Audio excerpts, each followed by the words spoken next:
자, 말씀을 나누겠습니다. 로마서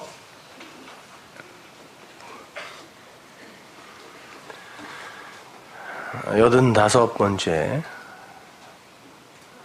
로마서 8장 7절에서부터 11절까지 함께 봉독합니다.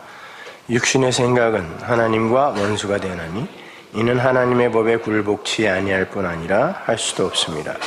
육신에 있는 자들은 하나님을 기쁘시게 할 수 없느니라. 만일 너희 속에 하나님의 영이 거하시면 너희가 육신에 있지 아니하고 영에 있나니 누구든지 그리스도의 영이 없으면 그리스도의 사람이 아니라. 또 그리스도께서 너희 안에 계시면 몸은 죄로 인하여 죽은 것이나 영은 의를 인하여 산 것이니라.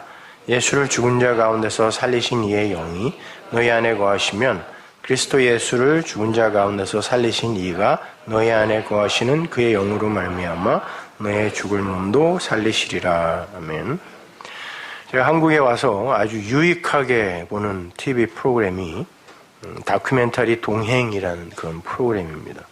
매주 챙겨서 보진 못하지만 특별한 일이 없으면 꼭 아이들과 아내와 함께 그 프로그램을 시청합니다.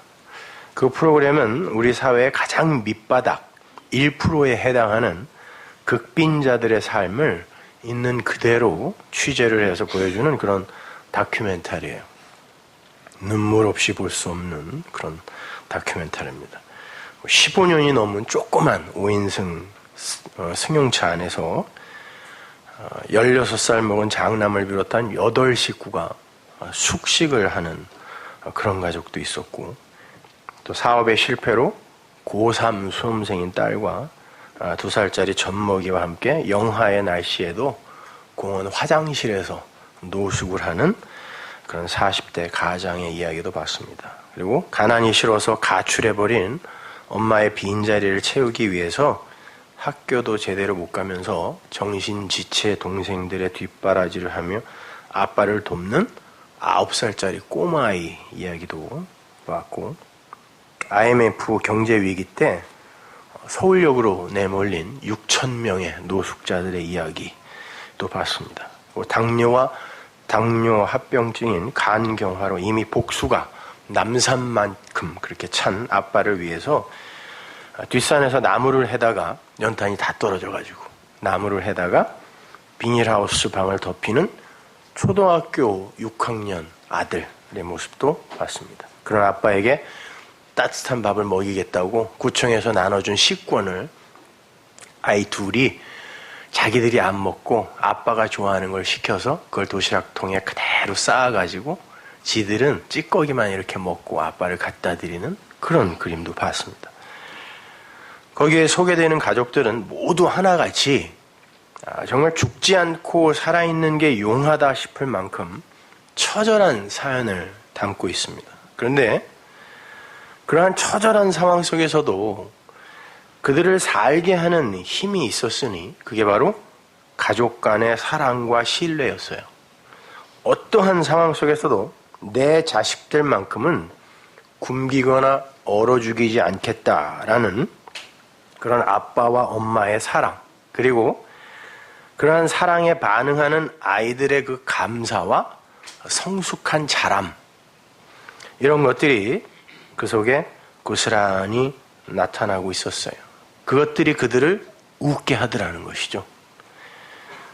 반면에 자기 몸 하나 살아보겠다고 가족들을 전부 버리고 도망가는 그런 부모 같지 않은 부모들의 모습들도 왕왕 등장합니다. 그리고 그 부모에 대한 분노와 복수심으로 망가져가는 아이들의 모습이 안타깝게 그려지기도 해요. 대견한 것은 그렇게 버려진 아이들도 열심히 살더라는 것입니다. 살기 위해서. 그런데 전자의 아이들과 후자의 아이들이 내놓는 열심의 질이 달라요. 전자의 아이들은 자기들을 위해 몸이 부서져라 고생하는 부모에 대한 감사의 열심을 부리는 반면, 후자의 아이들은 스스로 살아남기 위해 이를 악물고 열심을 부립니다. 전자의 아이들은 자기들의 부모가 자기들을 그냥 버리고 자기들만의 안위를 위해 살기로 작정을 하면 그렇게 수모를 당하고 고통을 감수하며 살지 않아도 된다는 것을 알아요. 그 어린애들이. 그런데 자기들의 부모가 자기들을 버리지 않기 위해 스스로의 희생을 감수하는 것을 그 아이들이 봅니다. 그런데 후자의 아이들은 자신들의 안위를 위해서 자식들도 초계처럼 버리는 그런 악한 부모의 그림자 안에서 오직 생존을 위해 처절한 몸부림을 하고 있었어요. 저는 그러한 모습들 속에서 우리 아버지 하나님의 사랑과 그 아버지를 알고 그 아버지의 사랑을 아는 그 하늘 자녀들의 모습을 보는 동시에 아버지에게 버림받고 아버지의 사랑과 상관없는 자리에서 스스로 살아남기 위해 죽으라고 몸을 굴려대야 하는 율법주의 신앙인들의 모습을 오버랩시켜서 볼 수 있었습니다. 한쪽은 사랑에 반응하는 열심이고 다른 한쪽은 스스로 살아남기 위한 처절한 몸부림인 거예요. 오늘날 교회의 신앙이 거의 후자에 가깝습니다. 하나님의 사랑은 알지도 못하고 그냥 버림받은 자의 자리에서 스스로 살아남기 위해 스스로의 에너지와 자원과 능력을 발휘하여 불태워 살아남기 위해 안간힘을 쓰는 거. 보세요. 둘 다 똑같은 상황이에요. 똑같이 가난하고 똑같이 어렵습니다. 그런데 한쪽에는 부모의 헌신과 사랑, 그리고 그것에 반응하는 아이들의 감사가 있어요. 근데 그런 가정은 그 어려운 환경 속에서도 웃음꽃이 핍니다. 오히려 어떨 때는 그 가난이 부러울 때가 있더라니까요. 제가 그 프로그램을 보면서 그게 없었으면 저들을 저렇게 묶는 어떤 것이 있을까?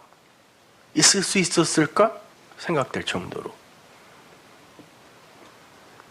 3살짜리 아이가 하루 종일 삶은 달걀 하나밖에 먹일 수 없는 그 엄마의 미안한 마음을 헤아려서 배가 고픈데 그 엄마한테 배고프다는 말을 안 해요.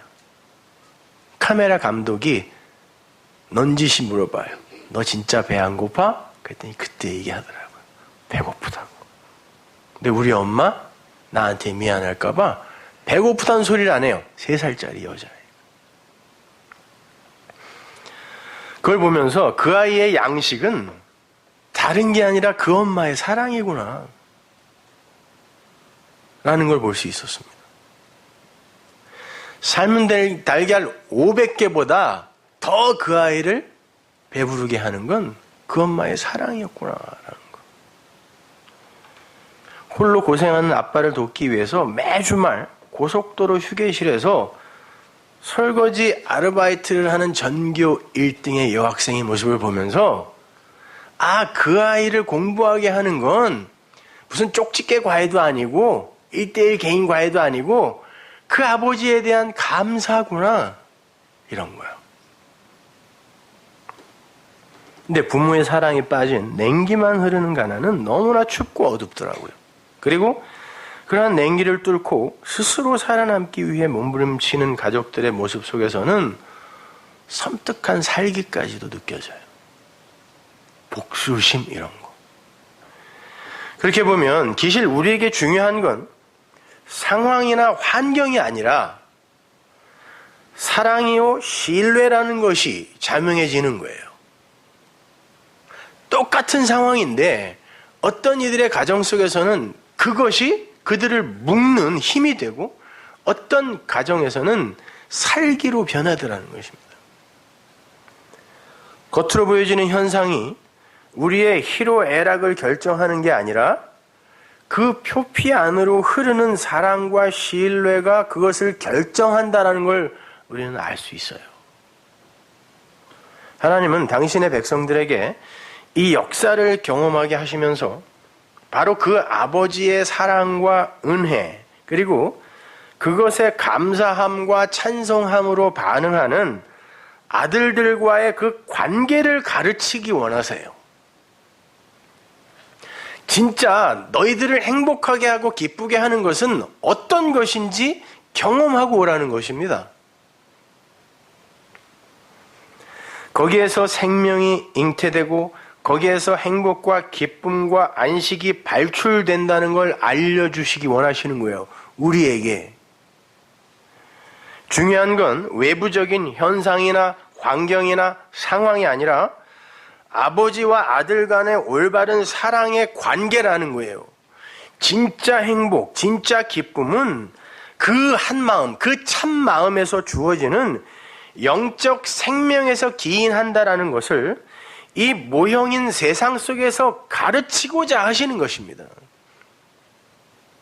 근데 여러분이 그 하나님에 대해서 알지도 못하고 그 하나님의 사랑도 모르는 상태에서 이 세상에서 너무 행복하면 안 된다니까요.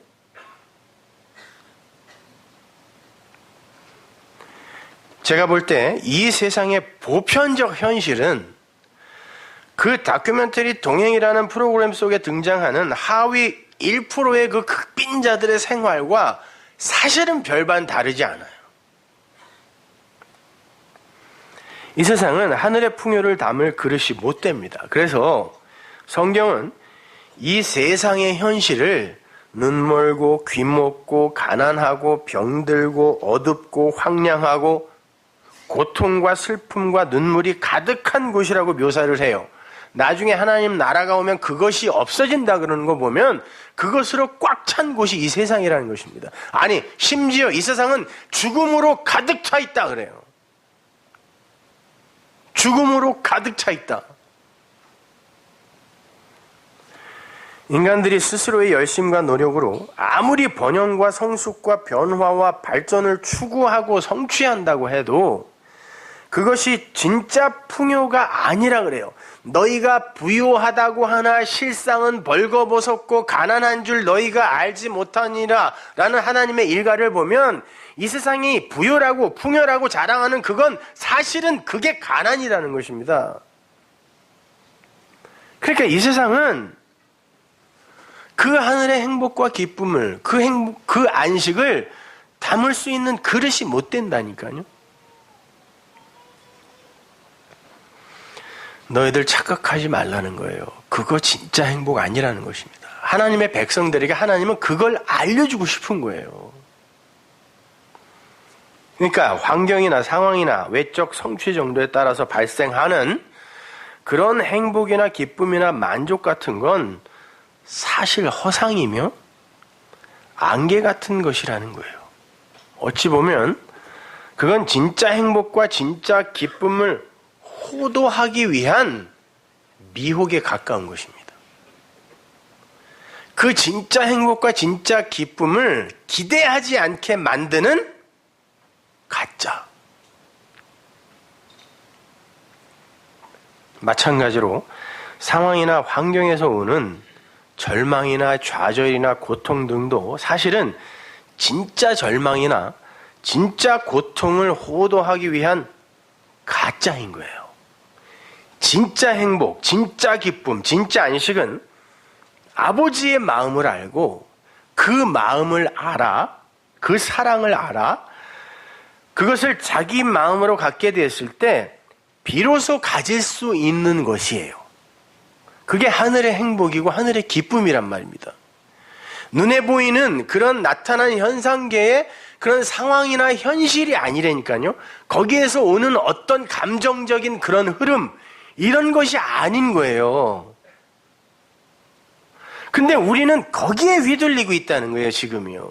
진리를 알고 있다고 하면서도.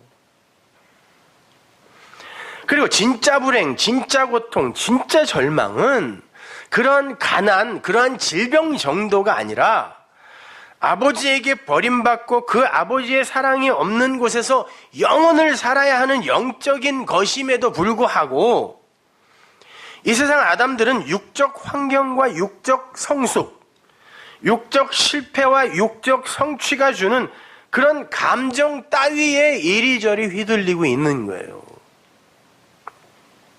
그러니까 진짜 가치라는 건 세상의 세계관으로 판단되는 외적으로 나타난 성공과 실패, 번영과 퇴보 여하에 달려있는 게 아니라 그러한 현상들 속에 내용으로 심어져 있는 하나님 아버지의 그 마음, 그 자기 계시를 아느냐 모르느냐에 있는 거예요. 그걸로 슬퍼하고 그걸로 기뻐해야 되는데 거기에는 관심들이 없어요. 생각해 보십시오. 어떤 이들의 가난과 고통, 그러나 그 속에서도 꿈틀대는 사랑과 희망의 그 모습이 당사자들이나 그 삶을 음으로 양으로 저처럼 이렇게 접하게 된 누군가에게 그 진리의 일면을 교훈해주고 있다면 그 삶이 그저 그냥 가난하고 추레한 삶입니까? 그냥 그렇게 판단하면 되는 거예요? 그거? 거기에 나오는 사람들이 이구동성으로 하는 말이 가난은 죄래요. 진짜 가난은 죄입니까?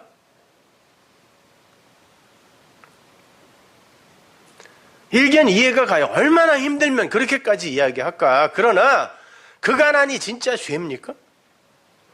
아니, 이 세상은 그 가난을 악으로 규정해요. 그래서 그리로 빠지면 안 되는 것이라고 하는데 그게 정말 죄이며 악입니까?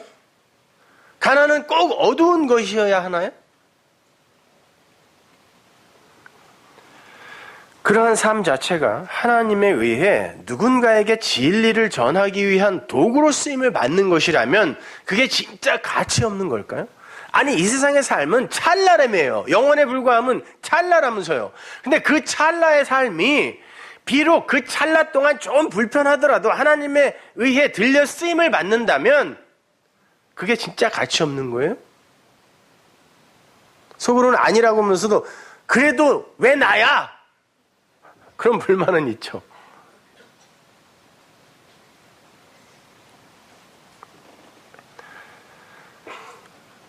물론 당사자들은 힘이 들겠지만 이 인생이라는 것이 영혼에 비한 찰나에 불과한 것이라는 확신이 있다면 먼지에 불과했던 어떤 존재의 삶이 하나님의 그 진리 계시에 사용되는 것 자체가 영광입니다. 그걸 독사라 그래요. 그게 영광이에요. 하나님에 의해 그렇게 어떤 처지에서건 쓰임받는 거, 그걸. 어떤 이들의 고통스럽고 절망적인 삶이 하나님을 떠난 이들의 결국을 예시하는 그런 역할로 쓰임을 받는다면 우리가 그걸 보고 하나님은 왜 이렇게 불공평해? 누구는 저렇게 살게 하고 누구는 이렇게 살게 하고 우리가 그걸 보고 그런 이의를 제기할 수 있는 것인가요? 그것이요? 아닙니다. 이 현상계의 모든 현상과 상황들은 단지 하나님의 자기 계시와 그분의 영광을 위해서만 존재하는 거예요. 그렇다면 그 모든 것들은 다 그 자체로 가치가 있는 겁니다. 심지어 죄와 악, 가난과 어둠까지도 하나님의 손에 들려 사용될 때 그 자체로 가치를 발휘하게 되는 거예요, 여러분. 죄밖에 없는 세상에서 하늘의 의를 뭘로 가르칩니까? 제발 생각 좀 해보세요. 의는 없나니 하나도 없다며요. 그럼 세상에 의가 없다는 말이죠. 그러면 의가 없는 세상에서 하늘의 의를 뭘로 가르치냐고. 죄가 무엇인지를 가르쳐서 그것이 아닌 것으로 가르칠 수밖에 없다니까요. 생명은 예수 안에만 있다 그래요? 그럼 생명이 없는 이 세상 속에서 그 생명을 가르칠 수 있는 건 선악의 열매를 먼저 주어, 율법을 주어 그것이 아닌 것이 생명이야 라고 가르칠 수밖에 없잖아요. 그런데 그러면 교회에서 우리가 말씀을 통하여, 율법이라는 걸 통하여, 말씀이라는 걸 통하여 마땅히 배워야 할 게 뭐냐면 그 죄가 무엇인지를 배워야 된다니까요. 그런데 그걸 가르쳐주지 않고 무조건 죄 짓지 마라고만 하면 어떻게 하냔 말입니까? 그 죄가 뭔지를 알아야 의를 알고 생명을 아는데 무조건 착하게 살아, 성숙해야 돼, 성화해야 돼 라고만 가르치면 어떻게 그들이 생명과 의를 아냐고요. 근데 오늘날 기독교의 목적과 가르침은, 그것도 건전한 교회의 가르침은 전부 거기에 머물러 있다니까요.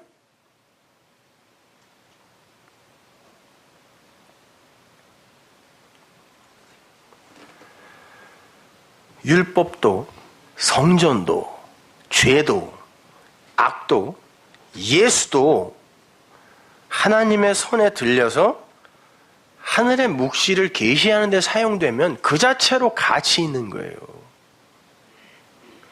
그 죄가 아니고 그 율법이 아니고 여러분들이 어떻게 진리를 압니까? 그러면 그건 나에게 가치 있는 거잖아요. 그랬을 때 그게 나와 상관없는 죄가 되어 나는 용서의 상태가 되는 거 아닙니까? 근데 무조건 착해지라 그러고 되지도 않는 거, 지나 먼저 그렇게 살아보라 그래요. 되나? 아니, 겉으로 드러나는 삶은 그렇다 쳐. 자기 마누라한테 한번 물어보세요.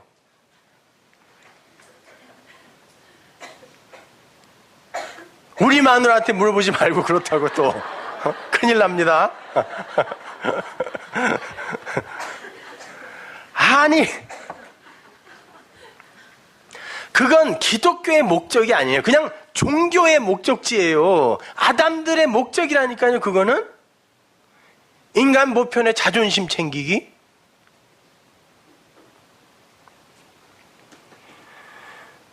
그것을 진리 안에서 볼 줄 아는 사람이 그 속에서 하나님의 계시를 읽어낼 때 그건 비로소 가치를 갖게 되는 거예요.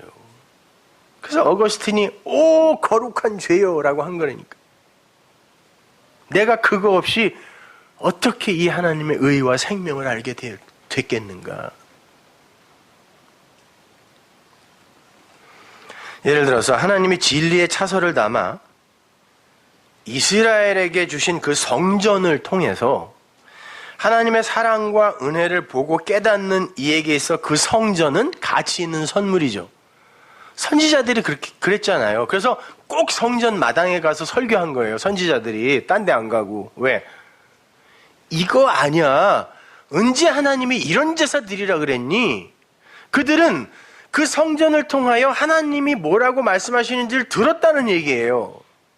그러니까 율법에도 분명히 거기서 그 제사 드리라 그랬는데 선지자들은 가서 아니야, 하나님 그 말한 거 아니야. 사실 하나님의 진의는 그거 아니었단다라고 얘기했죠. 그러면 그에게 있어서 그 성전은 진리인 겁니다. 그런데 그걸 그 성전으로 진리로, 그 성전을 진리로 보지 못하는 이들에게 있어서 그 옛 성전은 그게 죄라니까요.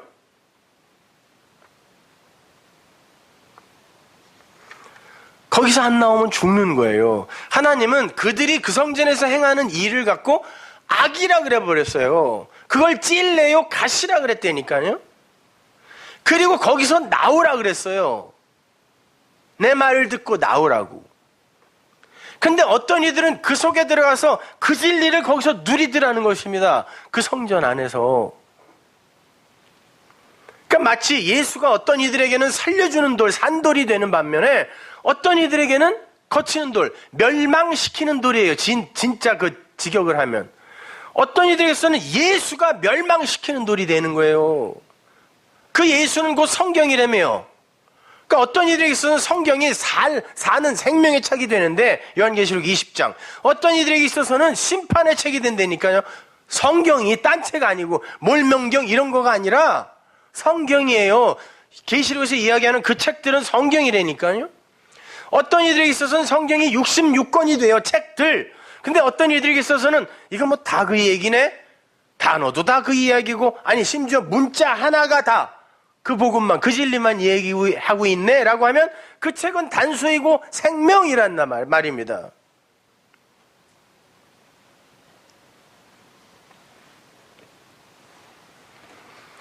이 세상에서 부자로 살면서 그러한 세상 속 부유함이 진짜 부유함이 아니다라는 것을 그걸 통하여 배운 자주장사 루디아나 마가나 이런 사람에게 있어서는 그 재물이 복이에요. 그러나 그것이 전부인 양 그것만으로 그것에 자기를 의존하려고 했던 어리석은 부자에게 그 재물은 악입니다. 그것 자체가 저주라니까요. 가난하고 부유하고 이런 게 문제가 아니에요. 이왕이면 열심히 일해서 부자로 사세요, 제발. 누가 그런 게 가난이래요? 청빈? 무슨 놈의 청빈이요? 이왕이면 능력되면은 잘 벌어서 사세요. 그거는 신앙과 아무 상관없어요. 그러나 그것을 통하여 여러분은 진리를 배우셔야 된다니까요. 마찬가지로 70년간의 그 포로 생활을 통하여 우리가 하나님의 은혜를 떠나면 이렇게 죄의 종, 세상의 종, 세상 풍속의 포로 이렇게 살 수밖에 없는 거구나 라고 배우면 그 70년 포로 생활이 복이에요. 그러나 하나님은 왜 우리가 이렇게 열심히 하는데 날 돕지 않아? 이건 도대체 뭐야? 왜 내가 겪지 않아도 돼야 될 것을 이렇게 겪어야 돼? 라고 그걸 그대로 표피적으로 받아들여 버리면 그게 벌입니다.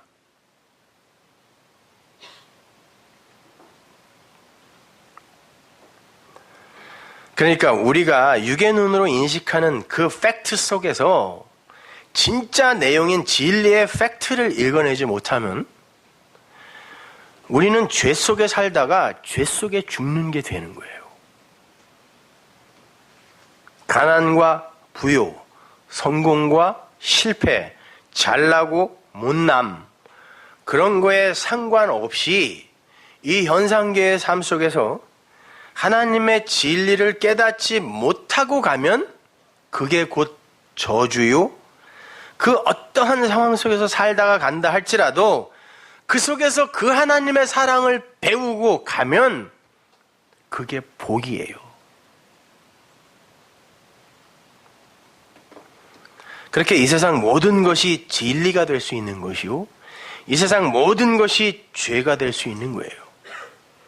눈에 보이는 대로 인식하고 행동해버리면 그 모든 것이 죄요, 악이 되는 거고 그 속에 있는 하나님의 마음과 뜻을 읽어내면 모든 것이 복이요, 선물이요, 사랑인 거예요. 성경에 보면 믿음과 소망과 사랑이라는 말이 자주 나오죠. 근데 가장 중요한 건 뭐라 그래요? 사랑이라 그럽니다. 믿음이라는 건 보지 못하는 것들의 증거라 그래요. 그러니까 믿음의 대상은 그 내용은 보이는 게 되면 안 되는 거네요. 근데 성경이 뭐라 그러냐면 하나님은 믿음이다 그래요. 하나님은 믿부시다가 호테오스 호피스토스예요. 그러니까 하나님의 이름이 믿음이네요. 그러니까 믿음의 내용이 하나님이라는 거예요. 근데 그 하나님은 안 보이니까 믿음의 내용이 하나님이에요. 그러면 여러분이 무엇을 믿는다, 내 안에 믿음이 있다라고 하면 여러분이 하나님이 여러분에게 주신 그 어떤 것들 속에서 그 하나님을 알았다는 뜻이에요. 내 안에 믿음이 있다라는 말은.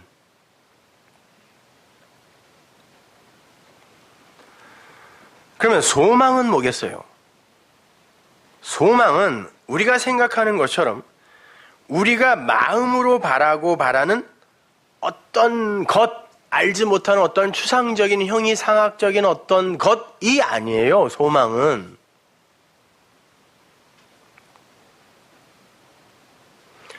성경에 나오는 소망은 이 역사 속에 던져진 하나님의 백성들이 믿음이라는 것을 그 마음으로 갖게 하기 위해 하나님이 동원한 눈에 보이는 것을 성경이 소망이라 그래요.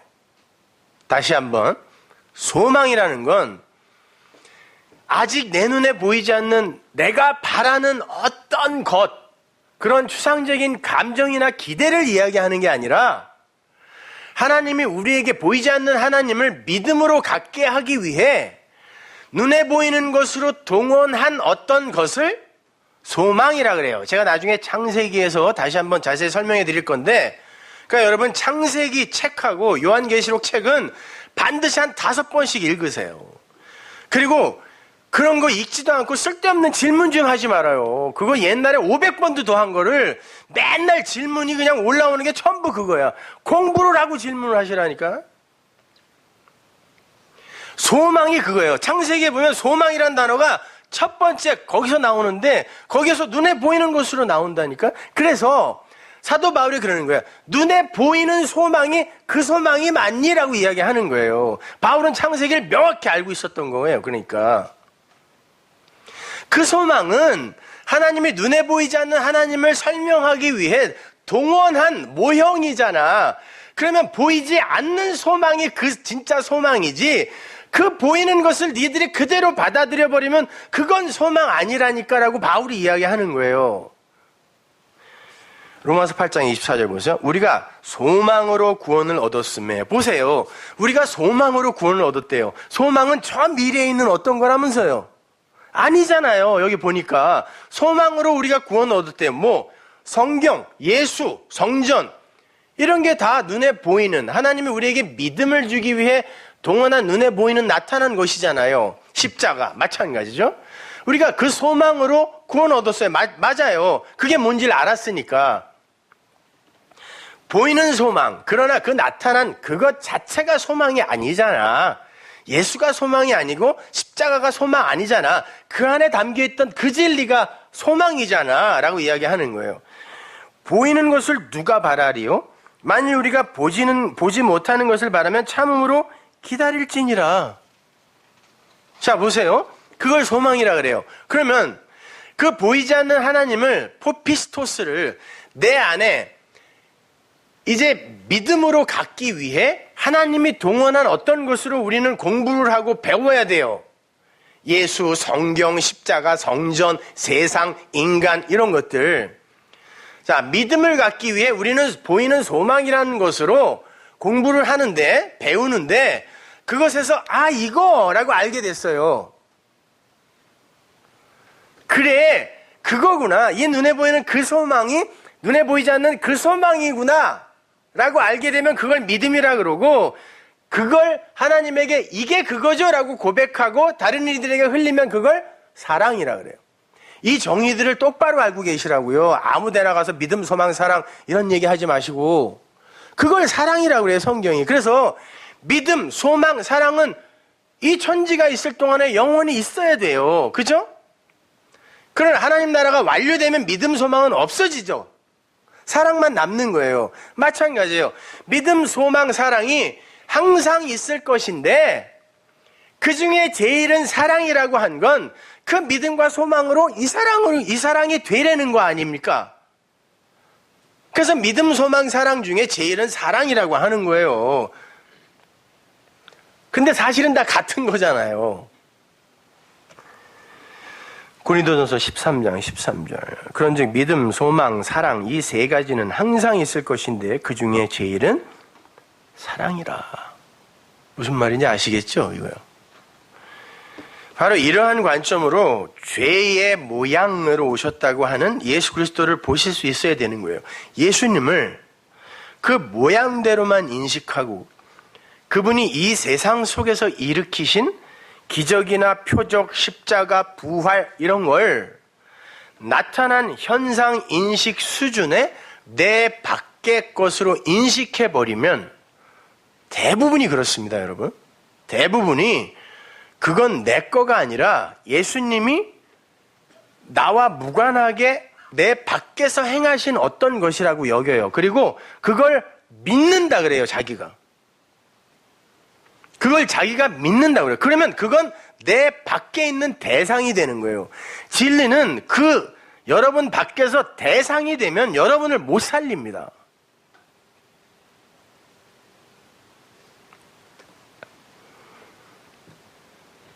우리는 그렇게 예수, 십자가, 그리고 그분이 하신 일, 그분이 일으키신 표적, 기적, 이 모든 것들을 그냥 현상 인식 수준으로 보게 되면 그것으로 죄를 짓는다 그래요. 그래서 예수님이 그런 거예요.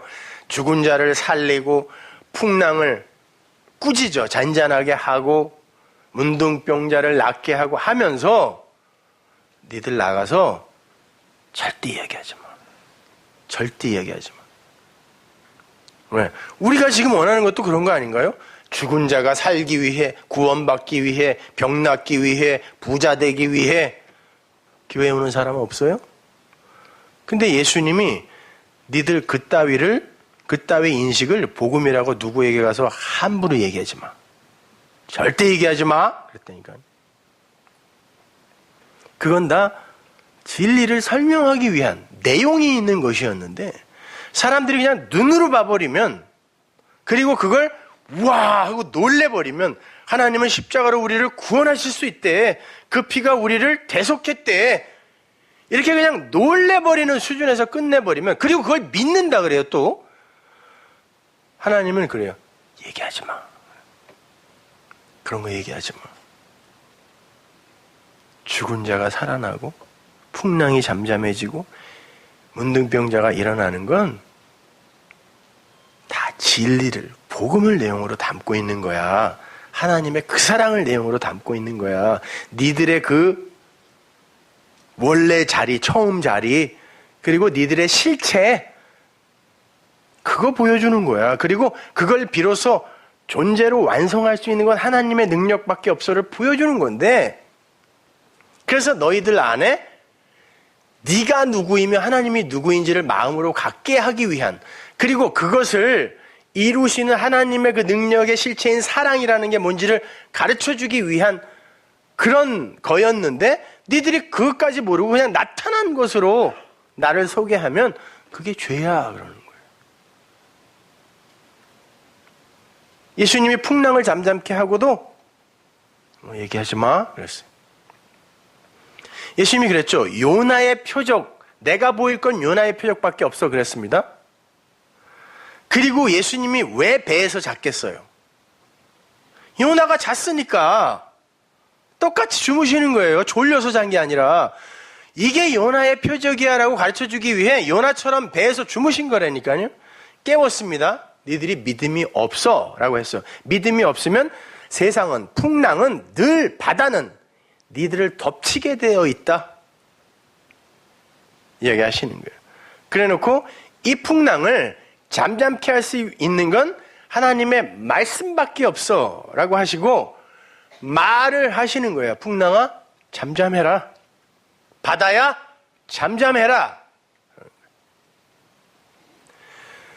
그 진리의 말씀이 된 이들에게 있어서 이 세상은 그들을 더 이상 범접할 수 없는 것이 되는 거예요. 그렇잖아요. 태풍은 항상 어디서 일어나요? 바다에서 일어나요. 왜 성경이 이 세상을 저주의 바다라고 할까요? 그리고 왜 구원이라는 것을 낚시라 그래요? 왜? 사람을 낚는다 그러죠. 바다에서 뽑아낸다는 뜻이에요. 바다에 사는 존재를 뽑아낸다라는 건 죽여버린다는 뜻입니다. 그거. 아니 고기들이 바다가 이거 너무 지루해 라고 해변에 나와서 일광욕하면 굴비 되는 거예요. 바로 죽음이라니까요. 그건. 근데 그걸 구원이라 그래요. 하나님이. 그 저주의 바다를 딛고 서는 건 하나님의 말씀밖에 없다는 거예요. 그래서 말씀으로 오신 그분이 그걸 딛고 서시는 거예요. 그리고 심지어 바다를 밟고 오셨다, 걸어오셨다라고 할 때 쓰인 그 단어는 바다를 짓밟다라는 단어예요. 진리는 그 저주의 바다를 짓밟아버리는 힘이 있다니까요.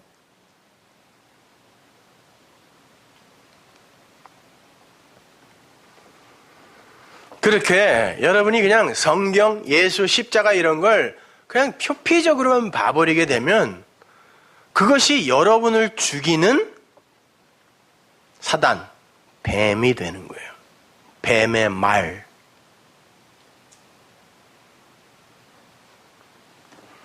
그러나 그 죄의 모양 속에 담겨있는 하나님의 사랑을 진리로 읽어내어서 내 마음으로 갖게 되면 그에게 있어서 그 예수 그리스도와 그 말씀, 그건 살리는 영이 되는 거예요.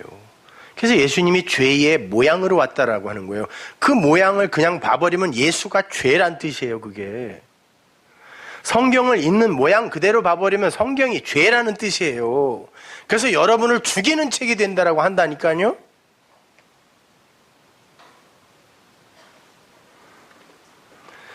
그리고 그 말씀을, 그 살려주는 영을 내 안에 갖게 되면 내가 또 그걸 흘릴 수 있잖아요. 그럼 내가 살려주는 영의 역할을 하는 사람이 돼요. 오늘 본문의 얘기가 그거예요. 육으로 죽고 영으로 산다는 얘기가 그 이야기라니까요.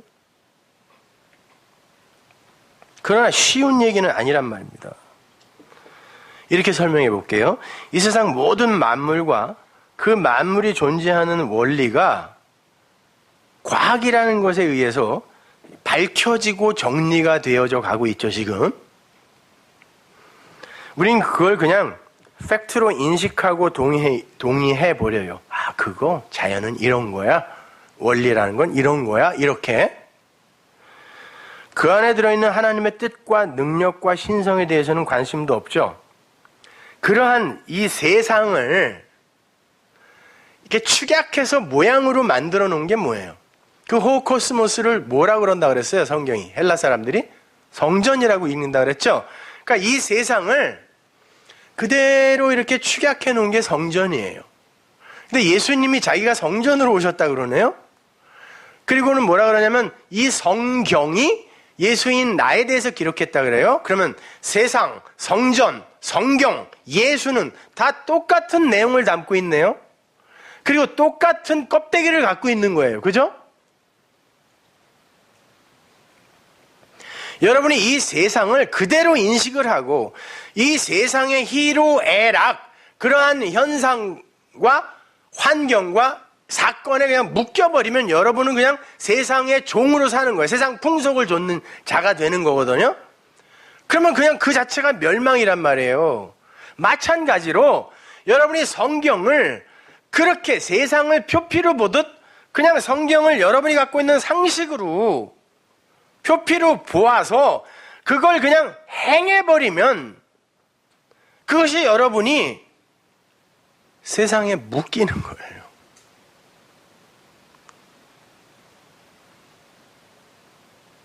마찬가지로 예수와 십자가를 진리로 보아내지 못하고 그냥 그걸 무조건 믿음의 대상으로 갖고 가버리면 여러분이 거기에 묶이는 거란 말이에요.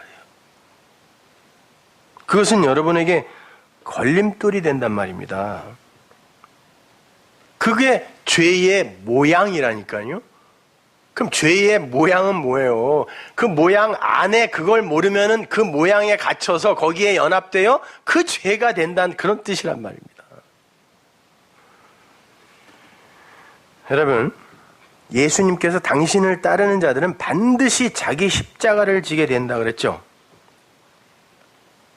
그 말은 예수의 십자가가 자기 십자가는 하나밖에 없어요. 우리가 그 십자가에 매달려야 된다는 그런 뜻이 아니라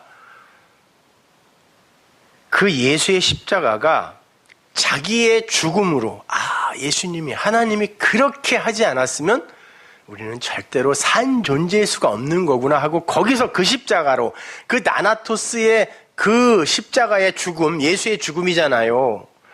그 죽음으로 내가 그 나나토스를 갖게 됐을 때 그걸 생명이라 그래요. 그게 내 십자가라니까요. 그게 자기 십자가란 말입니다. 반드시 나에게 있어서 그 자각과 그 인식과 그 경험이 있어야 돼요. 상관없이 무슨 십자가, 보혈 이야기는 다 하는데 그냥 마디 맘대로 막 살아, 괜찮아, 그게 다 한 거야, 이거는 아니라니까요.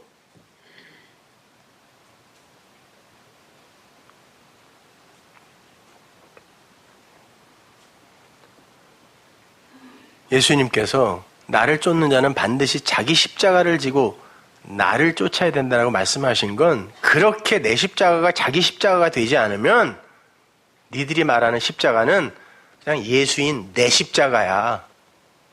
근데 그게 네 십자가가 아니잖아. 넌 죽는 거야, 이런 뜻이에요.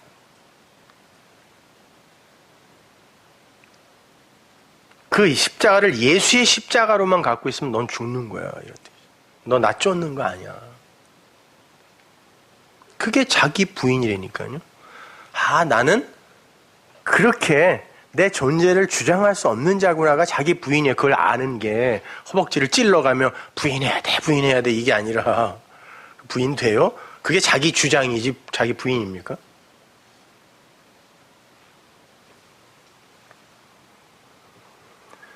그래서 보이는 세상의 대표, 옛 성전의 대표로 죄의 모양을 입고 오신 예수님이 언약의 기둥 위에서 육을 삭제당하신 거예요. 예수님이 성경이라면서요. 예수님이 성전이라며요. 예수님이 율법이라면서요. 그럼 이건 껍질이잖아요. 모형이잖아요. 그럼 내용이 진짜야 라는 걸 증거하기 위해서는 이 모형은 사라져야 되네요. 당연히 그러니까 예수가 죽어야죠. 내가 살아있었으면, 그때 당시에 내가 살아있었으면 예수를 안 죽이게 할 수 있었을 텐데 그놈을 막이라 그랬어요. 하나님이 반드시 죽어야 된다니까요.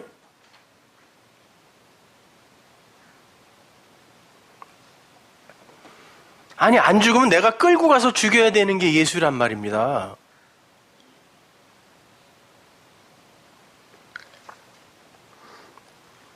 그러니까 그 십자가 사건은 인간을 포함한 이 세상과 성경과 예수는 절대 껍데기로 표피적으로 문자적으로만 보면 안 된다는 강력한 웅변이 십자가였던 거예요. 언약의 기둥 위에서 이 육은 삭제된다. 봐. 라고 죽여버린 거예요. 거기서 율법이 죽고 성전이 죽고 예수가 죽었어요. 성경이 죽었다니까요. 우리 눈에 보이는 인간이 눈으로 보는 그 표피적인 성경, 그게 율법이잖아요. 그게 죽었단 말이에요. 거기서.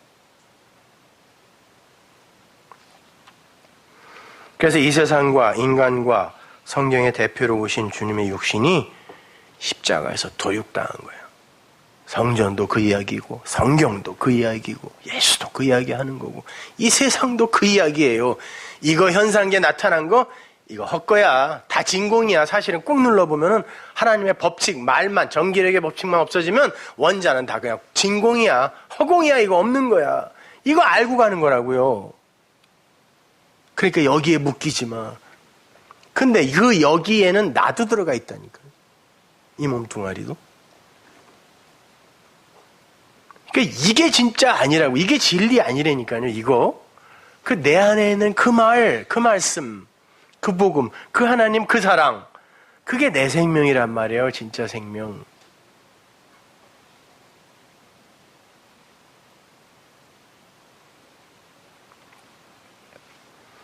성경을 보면 하나님께서 당신과 당신 백성들을 우리로 묶어버리죠. 구약 성경에 보면 자주 나와요. 신약 성경에서는 사도들이 또 우리라는 말을 잘 쓰죠. 그죠?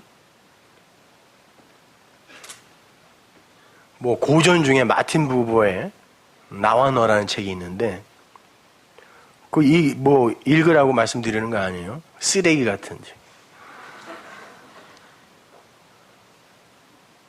예전에는 제가 그 나와 너를 그것에 근거하여 이렇게 정의를 해봤었는데 그거는 다분히 인위적인 정의예요.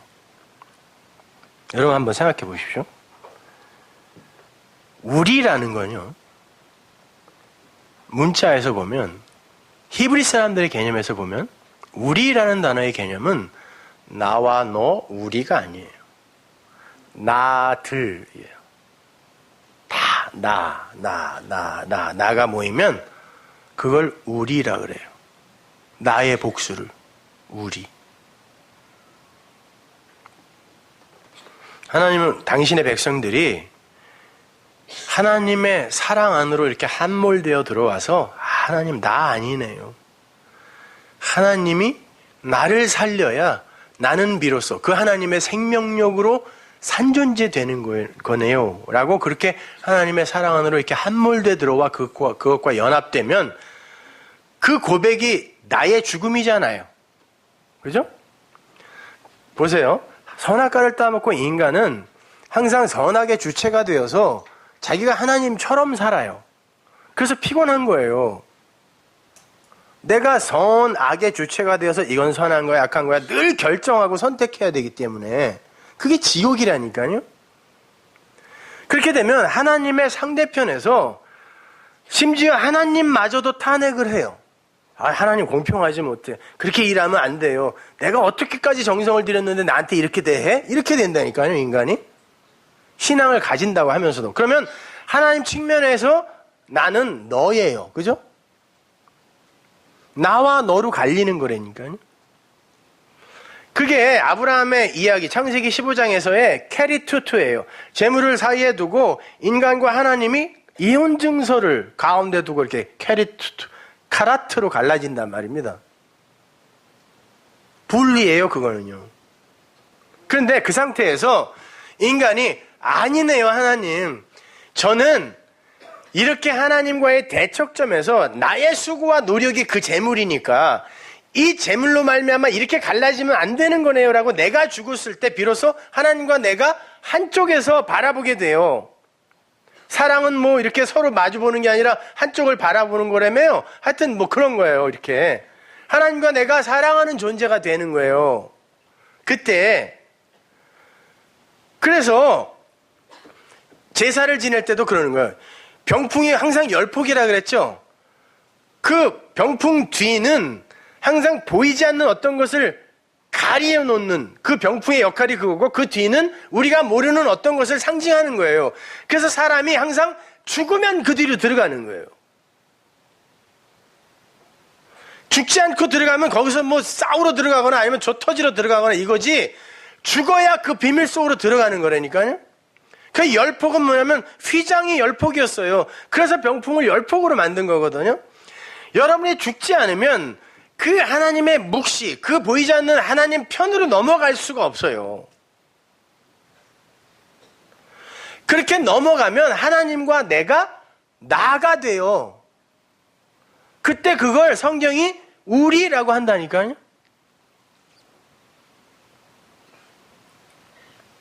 사도들도 마찬가지예요. 그렇게 해서 우리라는 개념을 써요. 그들은요.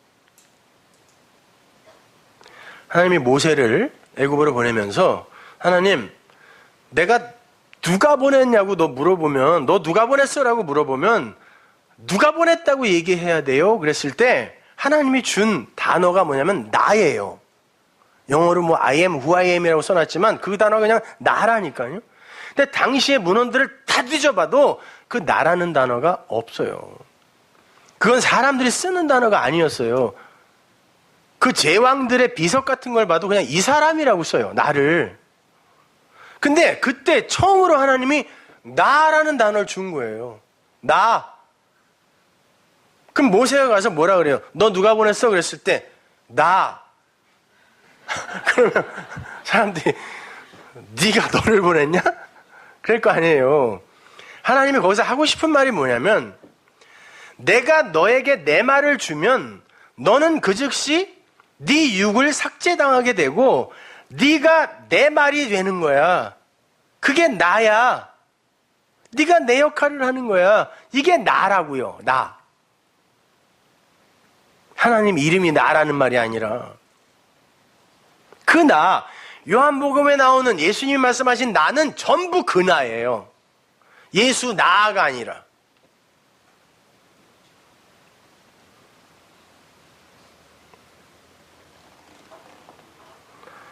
따라서 우리는 예수와 십자가를 섬기는 수준에서 진일보해서 그 예수의 생애와 그 십자가의 죽음을 내 것으로 하여 살아야 되는 거예요. 아니 절대 하나님의 백성은 그렇게 살 수밖에 없어요. 그래야 자기 십자가를 진 우리가 되는 거예요. 절대로 하나님 앞에서 너로 존재하면서 그분을 두려움으로 섬기는 자리, 그 수준에 머물러 있으면 안 돼요. 그게 죽음이란 말입니다. 성도는 부유함 속에서도 이것이 진짜 부유가 아니구나 하고 그 부유에 대해서 죽고, 가난한 환경 속에서도 이러한 가난 속에서도 아버지의 사랑만 있으면 그게 진짜 풍요네라고 그 가난도 죽여버리는 거예요. 그 가난에 대해서 내가 죽는 거고 그것이. 그게 현상계를 벗어나는 거라니까요. 그걸 안식이라 그래요. 그걸 평안이라고 한다고요. 여러분의 환경이 변하는 게 아니라, 근데 예배당에 와서 그 환경 얘기만 하고 있다니까, 하나님한테. 그거 바꿔달라고? 거래도 하고.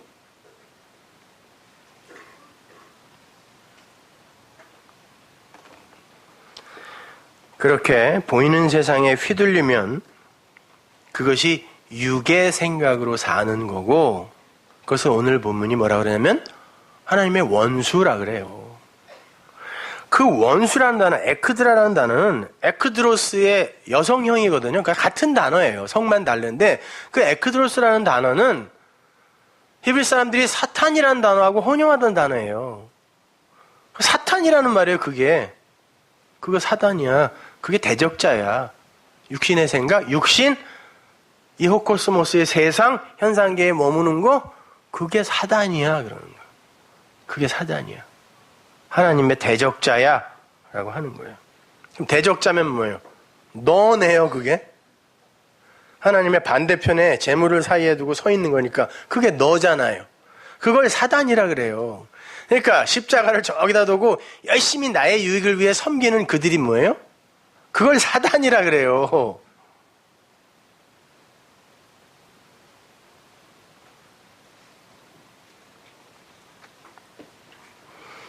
그러면 우리의 육신은 절대로 하나님 앞에 가지고 가면 안 되는 거잖아요. 그렇죠? 반드시 버리고 가야 하는 거예요. 어떻게 버릴 수 있어요?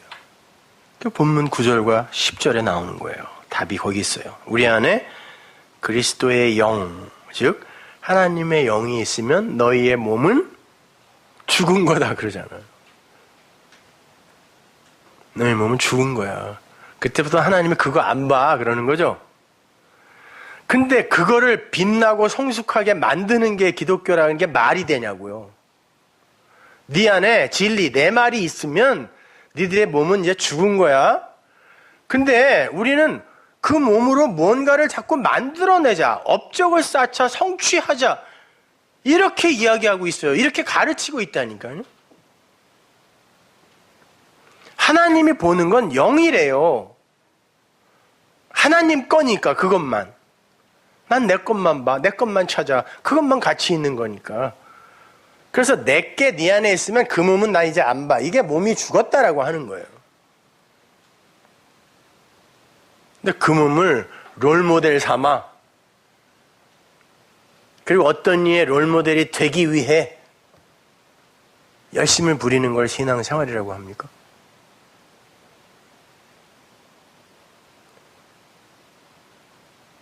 그렇게 살지 말라는 게 아니라 그건 기독교의 목적이 아니란 말이에요. 그건 그냥 당연히 하는 거라고 생각하시고 그것 말고 진짜 해야 할 걸 왜 그걸 강조하느라 놓치느냐는 말이에요. 저는요.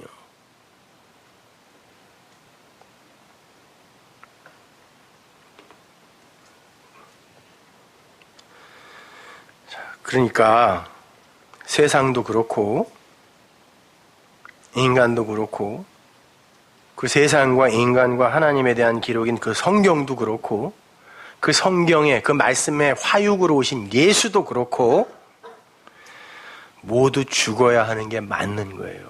그래서 예수가 죽은 거예요. 대표로. 그래야 세상 안에 담긴 그 인간 안에 담긴 물론 성도지만 또 성경 안에 담긴 예수 안에 담긴 하나님의 마음, 그 아가페의 사랑, 그 진리만이 남는 우리가 될 수 있단 말이다. 그걸 연합이라 그래요. 눈에 보이는 것에 대해 죽고 보이지 않는 하나님의 사랑에 대해 사는 거예요. 거기에 참된 안식이 있고 참된 행복이 있고 참된 기쁨이 있는 거예요. 마치 극한의 가난 속에서도 아비의 그 훈훈한 사랑에 의해서 그 멋진 인생의 스토리를 만들어내고 있는 그 어떤 이들처럼 나는 엄마만 있으면 돼. 엄마 나 하루에 달걀 하나만 먹어도 돼. 대신에 나 보육원에만 보내지 마. 그에게 양식은 그 어미의 사랑이라니까요. 우리가 이 세상에서 그거 배우는 거예요. 야, 사람이 온 천하를 얻거든. 온 천하라고 번역이 된 그 단어가 호코스모스거든요. 온 세상, 뭐예요? 성전, 율법, 호코스모스. 그래, 율법적으로 니들이 완벽하게 됐다고 치자. 사람들이 평가할 때. 그리고 지 목숨을 잃으면 그게 뭔 유익이니? 그랬다고요. 하나님이.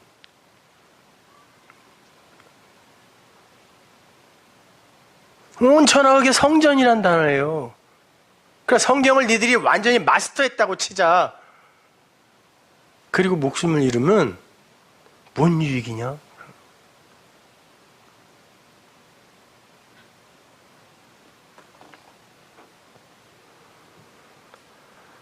그러니까 지금 여러분이 겪고 있는 어려움이나 고난 등을 그 나타난 현상으로만 보고 그것으로 절망해버리거나 좌절해버리거나 고통을 당해버리면 여러분은 힘들게 그 상황을 겪으면서 죄 짓는 거예요.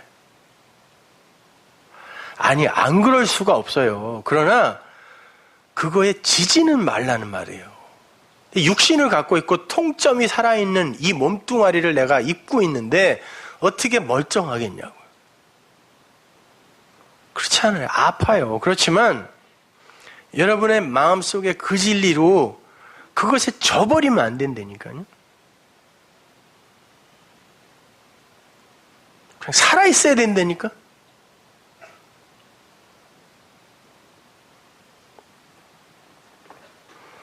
우리는 그러한 상황이나 현상 속에서도 우리를 사랑으로 끌어안으시고 우리의 등을 토닥토닥 두들기시면서 그래, 이제 조금 남았어. 금방이야.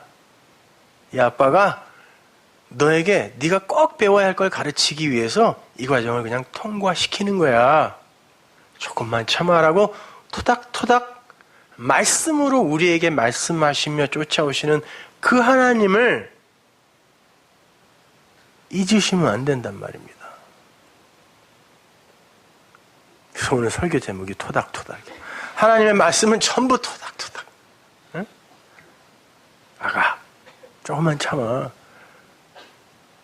그거에 그 조그만 애기들도 힘을 얻어서 그러면 그 맛없는 거 먹으면서도 다 맛있대. 거짓말인 거 뻔히 알아요, 저는요, 진짜. 근데 그 조그만 애들이 그 엄마, 그 아빠, 그게 더 소중하니까 다 맛있대. 간장에다가 밥만 비벼주는데 다 맛있대. 하물며 영적인 세계를 살아간다고 하는 우리 성도가 이 현상계의 그런 현상들에게 지면 안 되잖아요.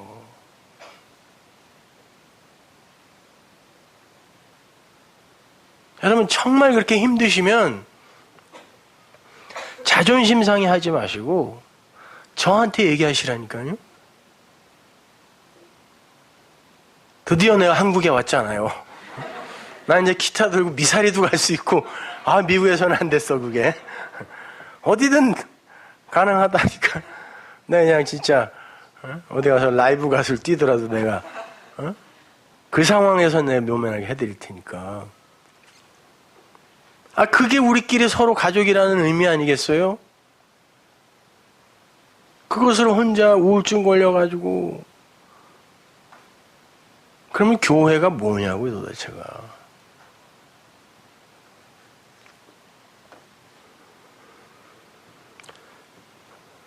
그렇게 그 아버지의 뜻, 그 아버지의 사랑을 여러분의 현실 속에서 읽어내지 못하면 바울의 말대로 우리가 가장 불행한 자예요. 우리가 가장 불행한 자예요. 그것을 여러분의 부활이라는 생명의 에너지를 쓰지 못하면 우리가 가장 불행한 자예요. 교회는 눈에 보이는 성숙이나 눈에 보이는 업적이나 눈에 보이는 번영이나 눈에 보이는 행복과 기쁨과 감동 등을 만들어내는 곳이 아닙니다. 그리고 그걸 추구하는 곳도 아니에요. 오히려 그런 것들의 위험성을 올바로 깨닫고 그리스도의 영으로 살아나서 하나님 아버지의 사랑으로 함몰돼 들어가는 진짜 아버지의 일이 일어나는 곳이어야 하는 거예요. 하나님의 사랑과 은혜 안으로 함몰되어 들어간 나, 그런 하나님의 은혜나 능력이 아니면 존재도 될 수 없는 나, 그렇게 내가 진짜 하나님과 연합이 되어버리면 너의 자리에서 그 사단 노릇했던 나가 거기서 죽어요. 그러면 하나님이 말씀하신 우리 안으로 내가 그 즉시 쫙 빨려들어. 하나님과 우리 편 그런다니까요. 하나님이 우리 편. 천지 창조주가 우리 편 그러면 끝난 거예요. 근데 왜 너의 자리에서 자꾸 그분을 사단으로 몰아세우냐고요. 그러면 그분이 우리를 사단 그런다니까요.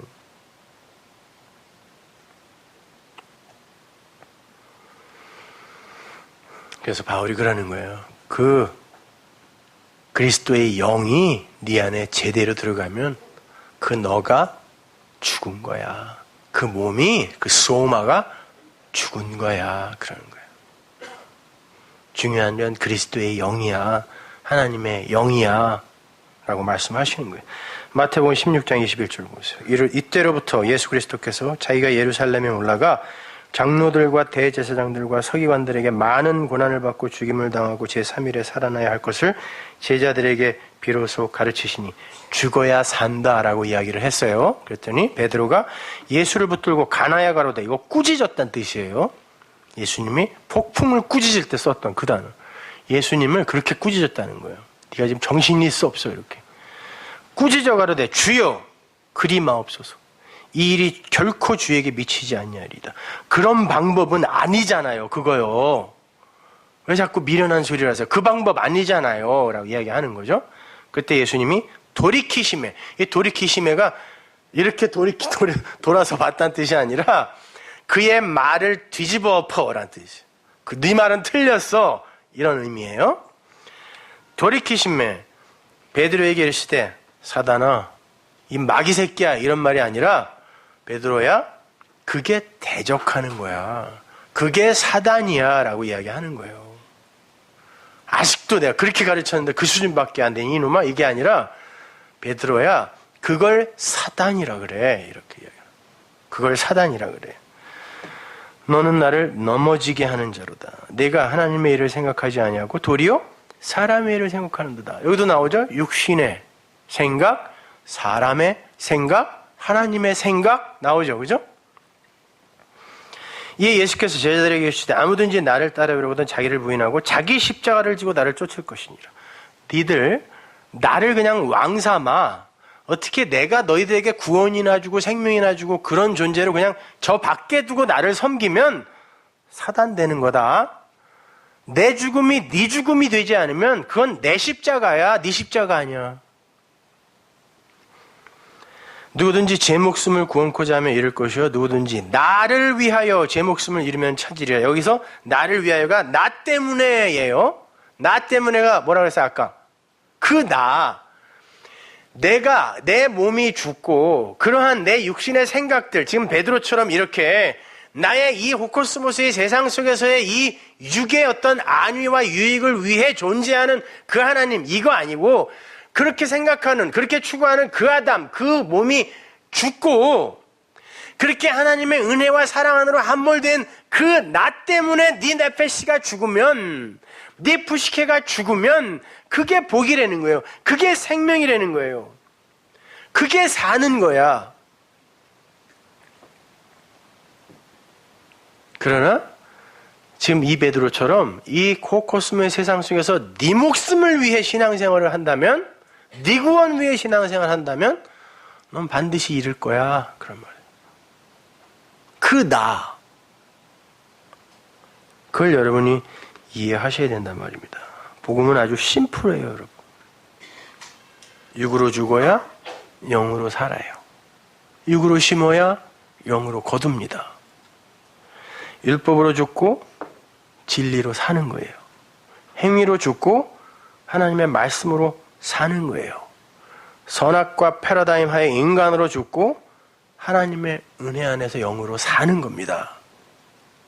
그 복음이에요, 그것이. 그래야 비로소 굿뉴스, 유앙겔리온, 복된 소식이 되는 거예요. 요한복음 6장 63절 보세요. 살리는 거는 뭐예요? 영이니 육 아니에요. 니들 행위 아닙니다. 니네 몸 아닙니다. 살리는 건 영이다. 육은 무익하대요. 그러니까 죽여야죠. 근데 어떻게 죽는다 해서 오늘 본문에서 영이 네 안에 들어오면 죽는 거래요. 그거는 너희에게 이른 말이, 내 로고스가, 그 말씀이 영이고 생명이야 그러잖아요. 그럼 그 말씀이 여러분 안에 있으면 여러분은 산 거고, 여러분의 몸, 이 육은 이미 하나님 앞에 삭제된 거예요. 그럼 너무 그걸로 하나님 앞에 뭐 이래야 우리 아버지가 기뻐하시겠지, 거기에 너무 이렇게 묶이지 마세요. 열심히들 하자고요. 그래서 따뜻한 교회, 사랑이 넘치는 교회, 이런 평가도 우리 좀 한번 받아보자고요. 맨날 뭐 말씀만 공부해갖고 대가리만 큰 교회, 나 이런 소리만 들어갖고, 그렇게 좀 살지 말아요 제발. 언제 내가 그러라 그랬어요. 그러니까 욕은 다 내가 먹어 그냥. 그렇게 사시되 그거는 우리가 하나님 앞에 내 열매로 가져갈 수 있는 게 아니다라는 거, 그거는 명심하시고 가라고요. 요한복음 5장 24절. 내가 진실로 진실로 너희에게 이르노니 내 말을 듣고, 내 말씀, 내가 로고스를 니들이 듣고 나 보내신 이를 믿는 자는, 그걸 들으면 나 보내신 이를 믿는 거예요. 여기서 나 보내신 이는 말씀입니다. 그 말씀을 믿는 자는 영생을 얻었대요. 그리고 심판에 이르지 아니하나니 사망에서 생명으로 옮겼느니라. 이 말이 뭐냐면 from 사망 to 생명이 아니라 through 사망 in 생명이에요. 죽어서 산 거야 이런 말이에요. 그게 죽는 거고 그게 사는 거란다 이런 말이에요. 그 말을 들은 자는, 제대로 들은 자는. 진실로 진실로 너희에게 이르노니 죽은 자들이 하나님의 아들의 음성을 들을 때가 오나니 곧 이때라. 듣는 자는 살아나리라. 여기서 죽은 자들은 네크로스죠. 그 죽은 자들은 말씀으로만 살아난대요. 말씀, 아들의 말씀, 아들의 음성. 히브리서 보면 천사와 아들을 이렇게 대조하죠. 그건 뭐 그 하늘에 날아다니는 그 천사가 아니라 안겔로스라는 것은 하나님의 말씀을 이렇게 대언하고 전하는 자들이란 뜻인데, 그들이 다 하나님의 말씀, 성경을 갖고 전하는데 아들이 아닌 자들이 있다는 뜻이에요. 그래서 히브리서에서 그 아들, 그 천사를 이렇게 갈라서 설명해 주는 거거든요. 마찬가지로 여기서도 하나님의 아들의 음성, 그 아들이 된 자의 입에서 나오는 그 진리가 살리는 거지, 무조건 성경 말씀을 뇌까린다고 살아나는 거 아닙니다, 여러분. 계시록 20장 4절 보세요. 듣는 자는 살아난다 그랬어요. 또 내가 보니, 보좌들을 보니 거기 앉은 자들이 있어 심판하는 권세를 받았더라. 성도들입니다. 또 내가 보니 예수의 증거와 하나님의 말씀을 인하여, 자, 진리예요. 이거는 한마디로 바꾸면 진리로, 복음을 인하여 목배임을 받은 자들의 영혼들. 목배임을 받았다라는 건 뭐라 그랬습니까? 내가 내 삶의 주체로 사는 선악과 패러다임 하에 아담들의 목이 말씀에 의해 잘리더라는 거예요. 그러면 어떤 머리가 가서 붙어야 되겠네요? 예수. 그 머리가 가서 붙은 자들, 그러니까 자기의 주체성, 자기의 존재, 스스로 존재됨을 하나님에게 이렇게 차압당한 자들이라는, 죽은 자들이라는 거예요, 그게. 영혼들과 또 짐승과 그의 우상에게 경배하지도 아니하고 이마와 손에 그의 표를 받지도 아니한 자들이, 그들이 산 자예요. 살아서 그리스도로 더불어예요. 그죠? 그 진리와 더불어, 그 진리가 그 안에 있으면 그들이 1000년 동안 왕노릇한다 그러죠. 이거 여러분 얘기입니다. 천이라는 것은 충만의 수니까 하나님의 진리가, 율법이 진리로 성취되어서 하나님의 백성들이 이렇게 살아나는 그 기간을 천이라 그래요. 나중에 무슨 어떤 기간, 그 시점부터 1000년이라는 그 기간이 있다는 그런 뜻 아니에요. 자, 그 기간 동안에 여러분이 1000년 동안 왕노릇 한다네요. 근데 그들은 어떤 자들이래요? 목배임을 받은 자들이래요. 자기의 주체성을 하나님에게 빼앗긴 자들, 몰수당한 자들이에요. 하나님이 그 머리가 된 자들이 그들이 왕이래요. 그런데 그 나머지 죽은 자들은 네크로스예요. 역시 그렇게 살아나지 못한 자들은 1000년 동안 무슨 수를 써도 못 살아난다. 못 살아나더라. 그러니까 이는 첫째 부활이라. 그러니까 여러분이 첫째 부활한 거죠. 살아났어요. 첫째 부활한 거예요. 이 첫째 부활에 참여하는 자들은 복이 있고 거룩하도다. 둘째 사망이 그들을 다스리는 권세가 없고 도리어 그들이 하나님과 그리스도의 제사장이 되어 1000년 동안 또 나와요. 그리스도로 더불어 왕노릇한대. 그 진리가 있으면 그들이 왕이래요. 그 목이 잘려 내가 머리 둘 곳이 없다라고 답답하여 그렇게 외쳤던 그 예수님이 머리로 드디어 붙을 어떤 이들이 생겨난 거예요. 그래서 그 하늘의 왕이신 그분이 머리니 이들도 왕이네요. 그런데 현실은 이래요. 그러니까 이 현실이 현실이에요. 성경이 말하면 이 현실이 현실입니까? 성경이 말하는 그 진리의 현실이 현실이잖아요. 여러분의 현실은 어떤 것을 설명하기 위한 모형이라니까요. 그러면 여기에 묶이면 안 된다는 거잖아요. 거기에 묶이는 걸 죄라고 하고.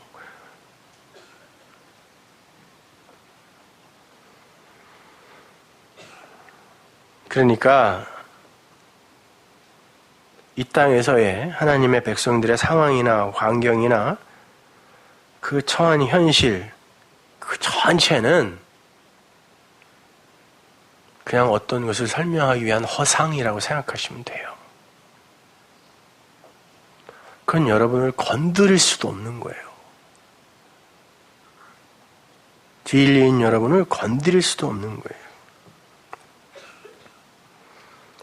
그러니까 눈에 보이는 성숙이나 변화나 번영이나 발전 이런 걸로 사람을 부유하다, 가난하다, 성숙했다, 그리스도인답다, 악마 같다, 못됐다, 잘났네 이런 평가하면 안 된다는 거예요.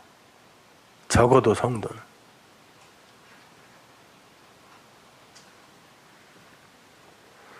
아울러 그런 것을 신앙의 목표로 삼아서도 안 되는 거예요. 성령은 우리 안에 들어오셔서 그러한 변화나 성숙을 도모하시는 게 아니라 우리가 하나님의 은혜가 아니면 죽어 마땅한 자라는 올바른 자인식을 갖게 하는 거예요. 그리스도인이라는 건 다른 이들보다 훨씬 착하고 성숙하고 훌륭한 존재가 된 이들이 아니라 그리스도만 의지하는 자를 그리스도인이라 그래요. 성경은 그들을 의인이라 그래요.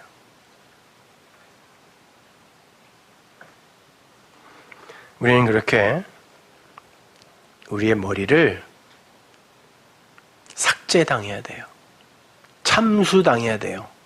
그래서 말씀을 좌우의 날선 검이라고 하는 거예요.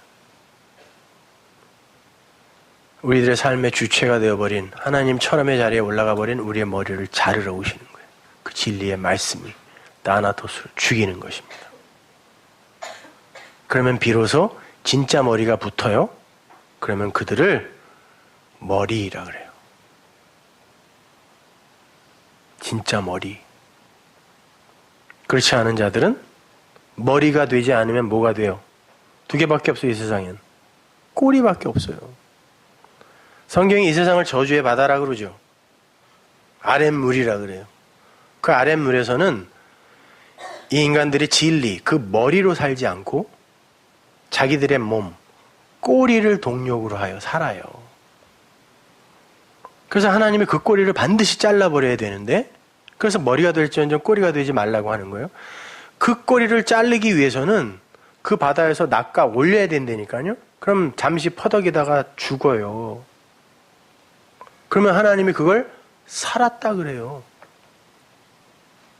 그러니 쉬워요, 이 삶이. 그러니까 말씀은 한마디로 토닥토닥이라니까요. 야, 아니잖아. 그게 현실 아니잖아.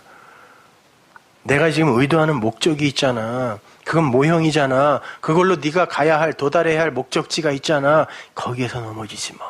토닥토닥. 오늘 말씀도 다 토닥토닥. 그 죽은 거야. 니네 몸은 죽은 거야. 근데 왜 거기에 묶여? 네 몸에 장애가 있어? 그거 너에게 진리를 설명하기 위해, 그리고 너를 보는 다른 이들에게 진리를 설명하기 위해 내가 준 거야. 네 실수로 그거 너에게 간 거 아니야. 질병, 가난, 마찬가지야. 재물, 그것도 마찬가지야. 토닥토닥.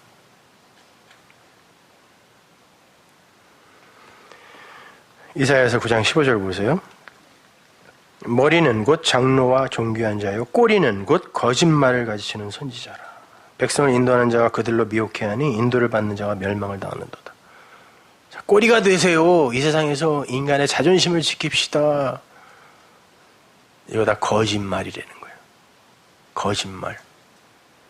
거기에 속지 말라라고 합니다. 신명기 28장 12절 보세요. 여호와께서 너희를 위하여 하늘의 아름다운 보고를 열으사. 그 보고에서 뭐가 내려와요? 때를 따라 비가 내린다 그러죠. 비는 뭐라 그랬어요? 은혜의 말씀, 진리. 보배는 그거예요. 그냥 보배를 이렇게 나눠주고 있는데 이게 보배인지도 모르고 이 돼지들에게 이거 던지면 안 되는 건데. 네 손으로 하는 모든 일에 복을 주시리니 내가 많은 민족에게 꾸어줄지라도 너는 꾸지 아니할 것이요. 이거 산상수훈에서 배웠죠. 꾸려고 하는 자들에게 거절하지 말라가 여기서 나온 거예요. 왜? 내가 있잖아요. 거저받은 보배가. 꾸러온 사람들에게 무조건 다 꾸어주란 말 아닙니다. 여호와께서 너로 머리가 되게 하고 꼬리가 되지 않게 하시며, 하나님이 그렇게 하시는 거래죠.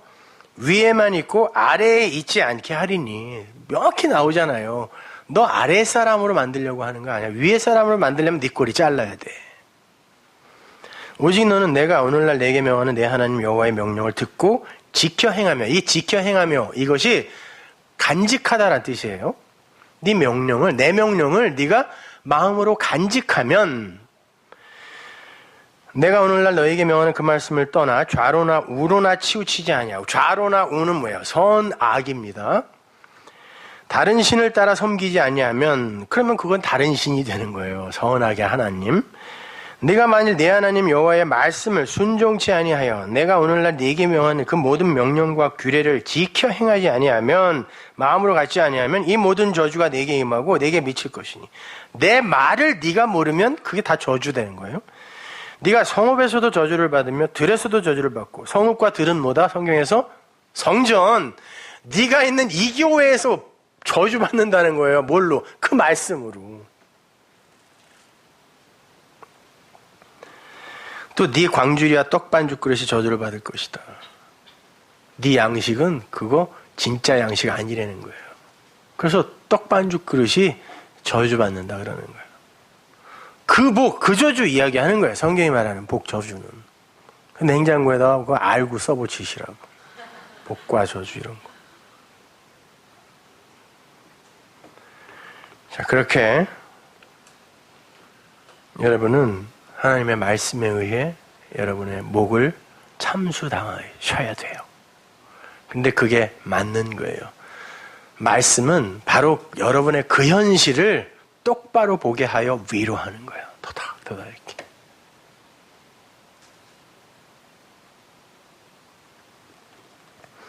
사는 거 별거 없어. 그거야. 그거 하고 가는 거야. 예수를 네 머리로 앉히는 거야. 그리스도를 네 머리로 앉히는 거야. 그거 배우고 가라고. 우리에게 이렇게 말씀을 주신 거란 말입니다. 근데 꼭 어물전에 가면 죽은 고기가 가치 없고 홀대받죠. 살아서 펄펄 뛰는 게 비싸요. 그죠? 우리 애들이 지 엄마를 닮아서 그런지 생선을 그렇게 좋아해요. 그래갖고 어디 가면 이렇게 그 어물전 같은 데를 이제 가요. 가락시장 같은 데나 아니면 부산에도 그 한번 가봤는데 자갈치. 실망했어요. 나 굉장히 기대하고 갔는데 너무 지저분하더라고요. 저 제주도에 거기도 가보고 또 하여튼 많이 가봤어요. 근데 거기 보면은 죽은 고기는 반값이에요. 돌아가신 광어 반값 이렇게 써놨더라고요. 거기다가 그 돌아가신 거 한참 생각했는데 죽은 거는 반값이에요. 항상 그게 세상의 가치관이라니까요. 근데 하나님 나라에서는 안 그래요. 그렇게 죽어야 이게 진짜 보배야 그래. 이게 진짜 생명이야 그런다니까요. 여러분, 그러한 세상의 평가나 판단이나 이런 거에 절대 주눅 들지 마세요. 세상은 이 세상에서 죽으면 쓰레기 취급해요. 근데 하나님은 안 그래요. 그래, 그렇게 죽는 게 맞아. 근데 그거 아닌 진짜 기쁨, 그거 아닌 진짜 선, 그거 아닌 진짜 안식, 그거 아닌 진짜 행복, 내가 니들 위해 준비해놨다. 니들은 이미 거기 사람이야. 그거 가르쳐주는 게 우리 신앙생활이야. 딴 거 없어요. 성경 통해서 우리는 그거 하나 배웠으면 오늘부터 더 찢어 발겨도 돼. 그거 갖고. 뭐 필요 있어요, 성경이. 산천초목이 다 성경인데. 근데 그걸 모르니까 그렇게 많이 써서 줘야 되는 거예요. 근데 그게 다 뭐냐면 그거 하나하나 증명해 주는 거예요. 난 매주 그 똑같은 걸 똑같이 이렇게 증명해 줘야 되니 뭔 팔자냐고 이게. 그거밖에 없어요. 그거 아셨으면 된 거예요, 여러분. 너무 그냥 그 지적 호기심, 그 지적 허영심의 충족 이런 걸로 성경들 보려고 하지 마세요. 내가 글 쓰는 것들 보면 딱 알아. 어떻게 이 사람들이 성경을 공부하고 있는지. 그런 거 하지 마세요. 그거 하나 가졌으면 그냥 자유하게 그 진리로 잘 사시면 됩니다. 기도하겠습니다.